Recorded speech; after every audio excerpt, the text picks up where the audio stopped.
Assalamualaikum warahmatullahi wabarakatuh. Izin memperkenalkan diri, nama saya Rahmalia Putri, NPM 202101016. Di sini saya akan memenuhi tugas mata kuliah Filsafat Hukum Islam pertemuan ke-11 yang berjudul Kaidah-Kaidah Hukum Islam. Yang pertama, prinsip dalam hukum Islam. Kata prinsip berarti asas, yakni kebenaran yang menjadi pokok dasar orang berpikir, bertindak, dan sebagainya. Adapun yang dimaksud dengan prinsip-prinsip hukum Islam ialah cita-cita yang menjadi pokok dasar dan landasan atau tumpuan hukum Islam. Adapun prinsip-prinsip dalam hukum Islam itu antara lain: yang pertama, meniadakan kesempitan dan kesukaran. Contoh, orang yang sedang bepergian, sakit, dan dalam keadaan hamil atau menyusui, boleh tidak berpuasa. Lalu B, orang yang tidak kuat berdiri untuk mendirikan sholat, maka ia boleh melakukannya dengan duduk. Yang kedua, sedikit pembebanan. Prinsip ini mengisyaratkan bahwa pembebanan syariat atas manusia memang ada.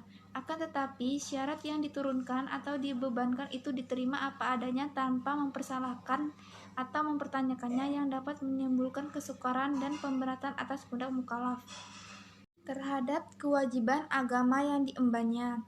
Prinsip ini dilandasi oleh firman Allah dalam surat Al-Maidah ayat 101. Ayat tersebut menginstruksikan kepada manusia agar dapat menahan diri daripada mempertanyakan masalah yang tidak ada ketetapan hukumnya.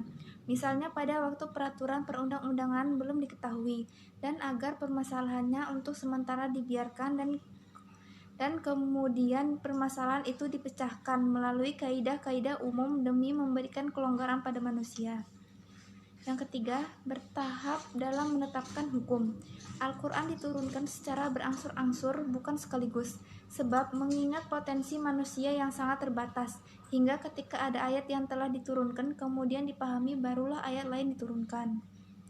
Lalu yang keempat, memerhatikan kemaslahatan manusia. Dalam penetapan hukum selalu didasarkan pada 3 sendi pokok, yaitu: yang pertama, hukum ditetapkan setelah masyarakat membutuhkan hukum-hukum itu. Lalu B, hukum-hukum ditetapkan oleh suatu kekuasaan yang berhak menetapkan hukum dan memudahkan masyarakat ke bawah ketetapannya.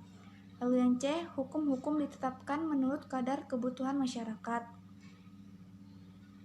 Lalu yang kelima, mewujudkan keadilan.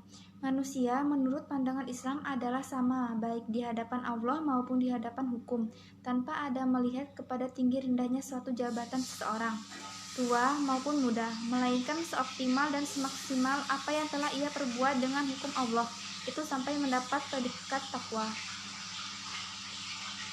Lalu A, kaidah dalam hukum Islam. Kata kaidah secara etimologi berarti asas. Adapun menurut As-Suyuti dalam kitab Al-Ashabah wa An-Nazari Khair, bahwa kaidah adalah hukum yang bersifat kuli atau menyeluruh atau general law yang meliputi semua bagian.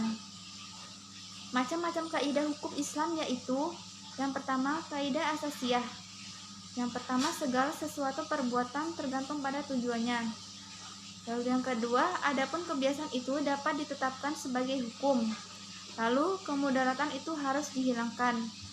Selanjutnya, yang sudah diyakini tidak dapat dihapus oleh keraguan-raguan. Lalu yang terakhir, kesukaran itu mendatangkan kemudahan.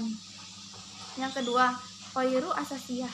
Walaupun kedudukannya bukan sebagai kaidah asasiyah, namun keberadaannya tetap didudukkan sebagai kaidah yang penting dalam hukum Islam, karena para fuqaha sepakat akan kehujahan kaidah ini.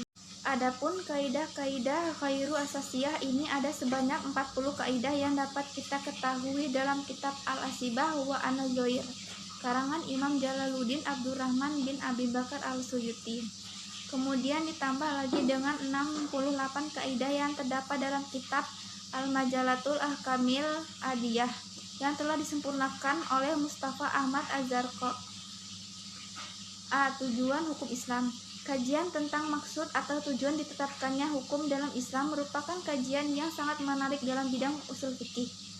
Al-Saitibi mengatakan bahwa doktrin maqasid asy-syariah adalah kelanjutan dan perkembangan dari konsep maslahah. Tujuan hukum Islam atau maqasid asy-syariah yaitu yang pertama, memelihara agama, yang kedua memelihara jiwa, yang ketiga memelihara akal, yang keempat memelihara kehormatan, dan yang kelima memelihara harta kekayaan. Sekian materi yang dapat saya sampaikan. Saya akhiri, wabillahi taufik wal hidayah. Wassalamualaikum warahmatullahi wabarakatuh.